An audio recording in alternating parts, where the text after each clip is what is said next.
Hello friends. ఈరోజు మనం July 22 మరియు 23 కరెంట్ అఫైర్స్ చూసుకుందాం. First question.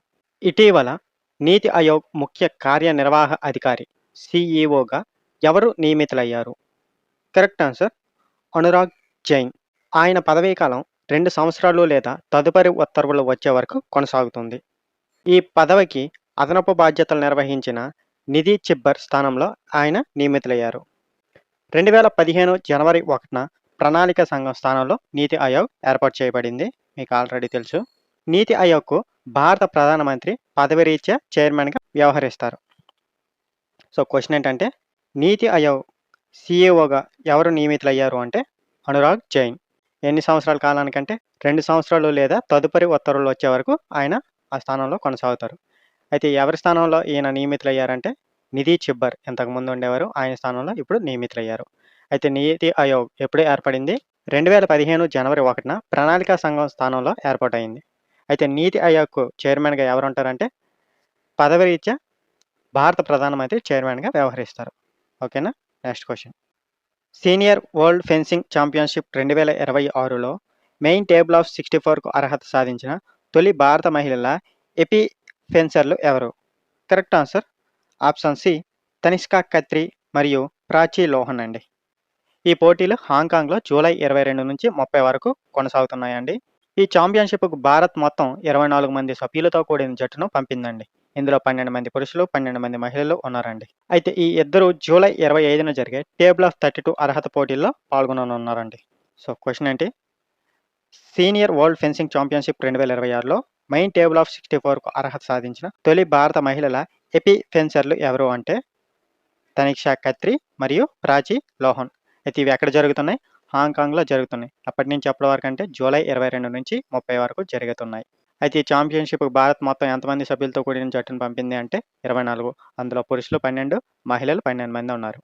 July 25న table of 32 అర్హత పోటీల్లో పాల్గొననున్నారు. ఓకేనా? Next question. ఇటీవల భారత నౌకాదళంలో 2వ స్వదేశీ రూపకల్పనతో రూపొందించిన మాహే తరగతి anti submarine warfare shallow water craft ఏ నౌకను కమిషన్ చేశారు? ఐఎన్ఎస్ మాల్వాన్ అండి. ఇది కర్ణాటకలోని కార్వార్ నౌకాదళ స్థావరంలో కమిషన్ చేసిన మొదటి భారత నౌకాదళ యుద్ధ నౌక.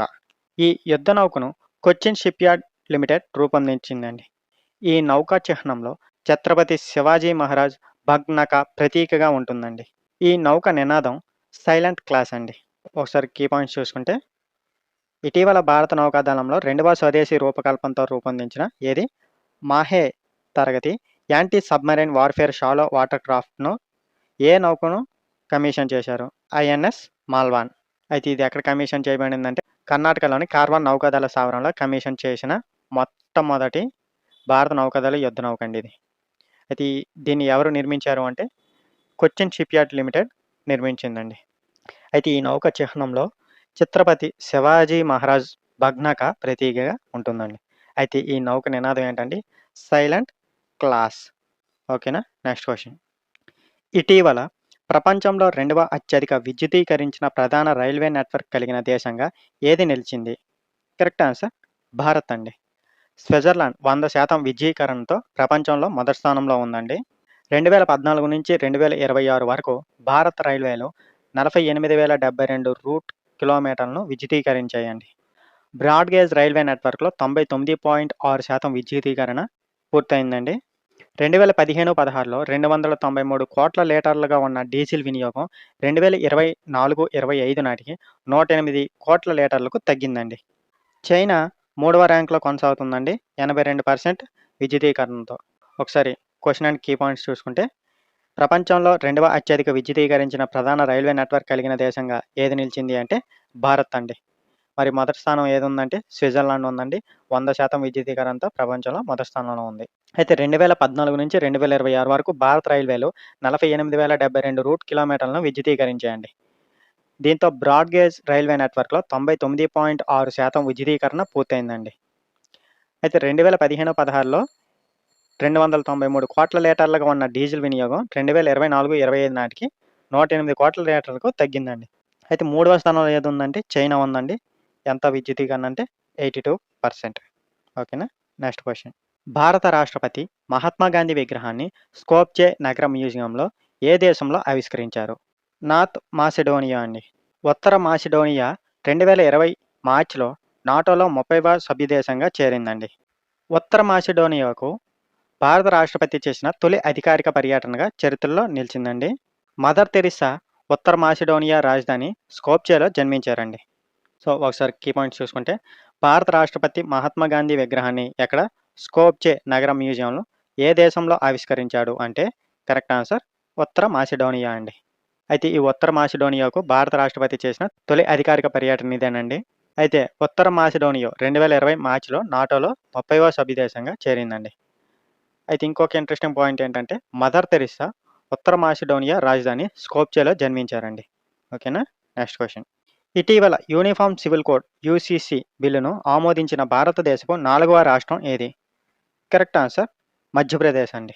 యూనిఫార్మ్ సివిల్ కోడ్ ప్రధాన లక్ష్యం మతంతో సంబంధం లేకుండా పౌరులందరికీ ఒకే విధమైన వ్యక్తిగత చట్టాలను అమలు చేయడం అండి.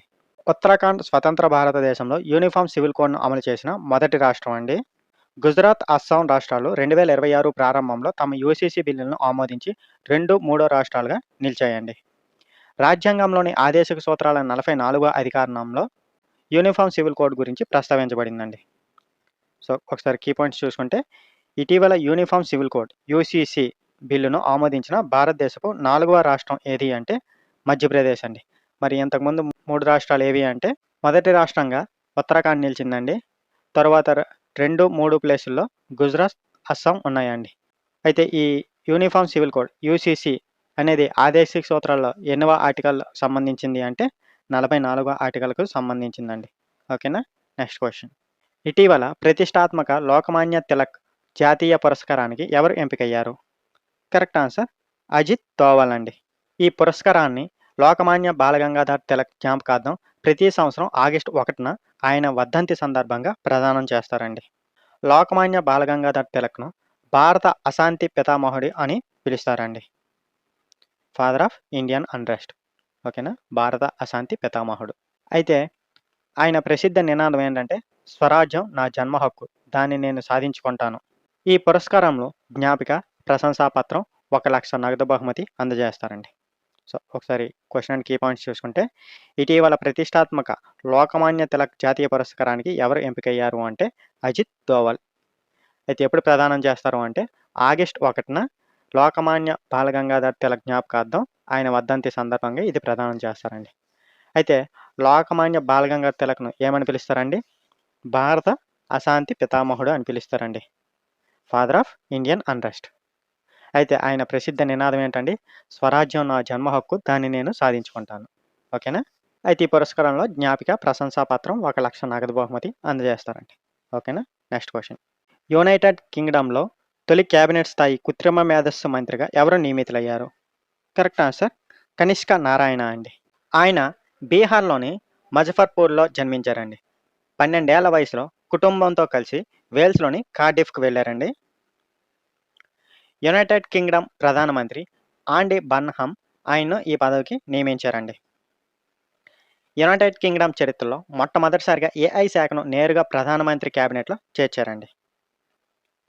సో, ఒకసారి క్వెషన్ అండ్ కీ పాయింట్స్ చూసుకుంటే, యునైటెడ్ కింగ్డమ్‌లో తొలి క్యాబినెట్ స్థాయి కృత్రిమ మేధస్సు మంత్రిగా ఎవరు నియమితులయ్యారు అంటే కరెక్ట్ ఆన్సర్ కనిష్క నారాయణ అండి. ఈయన మన భారత్‌కు చెందిన వ్యక్తి అండి. ఆయన ఎక్కడ జన్మించారంటే బీహార్‌లోని ముజఫర్పూర్‌లో జన్మించారండి. అయితే 12 ఏళ్ల వయసులో కుటుంబంతో కలిసి వేల్స్‌లోని కార్డిఫ్‌కు వెళ్లారండి. అయితే యునైటెడ్ కింగ్డమ్ ప్రధానమంత్రి ఎవరండి? ఆండీ బర్న్‌హమ్ ఆయన్ను ఈ పదవికి నియమించారండి. అయితే యునైటెడ్ కింగ్డమ్ చరిత్రలో మొట్టమొదటిసారిగా ఏఐ శాఖను నేరుగా ప్రధానమంత్రి క్యాబినెట్‌లో చేర్చారండి. ఓకేనా? Next question. భారతదేశపు తొలి ఏఐ ఆధారిత పక్షుల పార్క్ ఎక్కడ అభివృద్ధి చేయబడుతుంది? కరెక్ట్ ఆన్సర్ ముంబై అండి, మహారాష్ట్ర. ఈ ప్రాజెక్ట్‌ను బండు బర్డ్ పార్క్ ప్రాజెక్ట్ పేరుతో చేపడుతున్నారండి. ఈ పార్క్‌ను తానే క్రీక్ ఫ్లెమింగో అభయారణ్యంలో అభివృద్ధి చేయనున్నారండి.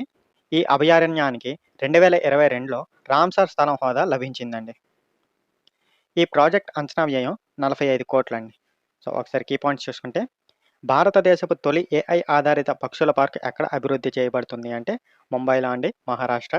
అయితే ఈ ప్రాజెక్ట్‌ని ఏ పేరుతో పిలుస్తున్నారంటే బండు బర్డ్ పార్క్ ప్రాజెక్ట్ అండి. అయితే ఎక్కడండి పార్క్ అంటే తానే క్రీక్ ఫ్లెమింగో అభయారణ్యంలో అభివృద్ధి చేయనున్నారండి. అయితే ఈ అభయారణ్యానికి రామ్‌సర్ స్థలం హోదా ఎప్పుడు లభించిందంటే 2022లో అండి. అయితే ఈ ప్రాజెక్ట్ అంచనా విలువ ఎంతంటే 45 కోట్లండి. ఓకేనా? Next question. ఇటీవల భారతదేశపు 99వ చెస్ గ్రాండ్ మాస్టర్ ఎవరు అయ్యారు? కరెక్ట్ ఆన్సర్ రత్నవేలు వీఎస్ అండి. తమిళనాడుకు చెందిన వ్యక్తి. అయితే ఇంతకుముందు ఒకసారి గ్రాండ్ మాస్టర్ లిస్ట్‌లో ఒకసారి చూసుకుంటే 95వ గ్రాండ్ మాస్టర్ అరణ్యక్ ఘోష్, 96వ గ్రాండ్ మాస్టర్‌గా ఈథన్ వాజ్, 97వ గ్రాండ్ మాస్టర్‌గా హర్షవర్ధన్ జీబీ, 98వ గ్రాండ్ మాస్టర్‌గా అశ్వత్ ఎస్ నిలిచారండి. ఇప్పుడు 99 రత్నవేలు వీఎస్ అండి. కీ పాయింట్స్ ఏంటంటే 8వదండి 99వ చెస్ గ్రాండ్ మాస్టర్‌గా ఎవరు నియమితులయ్యారంటే రత్నవేలు వీఎస్ తమిళనాడుకు చెందిన వ్యక్తి. ఓకేనా? అలాగే ముందు గూడా గుర్తుంచుకోవాలి. ఓకేనా? Next question. భారతదేశపు తొలి ఇమర్సివ్ భాషా museum, museum of word Shabdalok తొలి దశను ఏ నగరంలో ప్రారంభించారు? కరెక్ట్ ఆన్సర్ కోల్కతా అండి, పశ్చిమ బెంగాల్. దీనిని కేంద్ర హోంమంత్రి అమిత్ షా ప్రారంభించారండి. ఈ మ్యూజియం బెల్వెడర్ హౌస్‌లో ఏర్పాటు చేశారండి. ఇక్కడ భారత రాజ్యాంగం గుర్తించిన 22 భాషలను ప్రదర్శిస్తున్నారండి. ఈ మ్యూజియంలో కృత్రిమ మేధస్సు, virtual reality, 3D projection mapping, holographic డిస్ప్లేలు వంటి ఆధునిక సాంకేతికలను వినియోగిస్తున్నారండి. సో, ఒకసారి క్వెషన్ అండ్ కీ పాయింట్స్ చూసుకుంటే ఏంటి? తొలి ఇమర్సివ్ భాషా museum, museum of word Shabdalok తొలి దశను ఏ నగరంలో ప్రారంభించారు అంటే కోల్కతా అండి, పశ్చిమ బెంగాల్. అయితే ఎవరు ప్రారంభించారు దీన్ని? కేంద్ర హోంమంత్రి అమిత్ షా ప్రారంభించారండి. అయితే ఈ మ్యూజియం ఎక్కడ ఏర్పాటు చేశారంటే బెల్వెడర్ హౌస్‌లో ఏర్పాటు చేశారండి. ఇక్కడ భారత రాజ్యాంగం గుర్తించిన 22 భాషలను ప్రదర్శిస్తున్నారండి. అలాగే ఆధునిక సాంకేతికలు అయిన కృత్రిమ మేధస్సు, virtual reality, 3D projection mapping, holographic displays వంటివి వినియోగిస్తున్నారండి. ఓకేనా? Next question. ఇటీవల ప్రారంభించిన మిషన్ గోల్డెన్ స్పైస్ కింద ఏ రాష్ట్రానికి చెందిన జీఐ ట్యాగ్ పొందిన లకడాంగ్ పసుపును ప్రోత్సహిస్తున్నారు? కరెక్ట్ ఆన్సర్ మేఘాలయ అండి. ఈ ప్రాజెక్ట్ మొత్తం వ్యయం 175.45 కోట్లండి.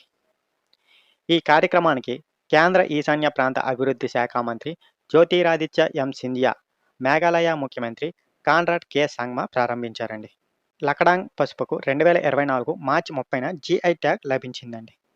సో, ఒకసారి కీ పాయింట్స్ చూసుకుంటే ఇటీవల ప్రారంభించిన ఏదండి మిషన్ గోల్డెన్ స్పైస్ కింద ఏ రాష్ట్రానికి చెందిన జీఐ ట్యాగ్ పొందిన పేరు గుర్తుంచుకోవాలి. లకడాంగ్ పసుపును ప్రోత్సహిస్తున్నారు అంటే కరెక్ట్ ఆన్సర్ మేఘాలయ అండి. అయితే ఈ ప్రాజెక్ట్ మొత్తం వ్యయం ఎంత? 175.45 కోట్లండి. ఇది ఎవరు ప్రారంభించారు దీన్ని అంటే కేంద్ర ఈశాన్య ప్రాంత అభివృద్ధి శాఖ మంత్రి ఎవరు? జ్యోతిరాదిత్య ఎం సింధియా మరియు మేఘాలయ ముఖ్యమంత్రి ఎవరండి? కాన్రాడ్ కే సంగ్మా ప్రారంభించారండి. అయితే ఈ లకడాంగ్ పసుపుకు జీఐ ట్యాగ్ ఎప్పుడు లభించిందండి? 2024 మార్చి 30న లభించిందండి. ఓకేనా? Next question. Quiz of the day అండి. మనం ఆల్రెడీ క్వెషన్ అండ్ ఎక్స్‌ప్లనేషన్‌లో దీని గురించి మాట్లాడుకున్నాం. మీకు ఆన్సర్ తెలిస్తే కింద కామెంట్ రూపంలో తెలియజేయండి. స్వరాజ్యం నా జన్మ హక్కు, దాన్ని సాధించుకుంటాను అనే ప్రసిద్ధ నినాదాన్ని ఎవరు ఇచ్చారు? కరెక్ట్ ఆన్సర్ తెలిస్తే కింద కామెంట్ రూపంలో తెలియజేయండి.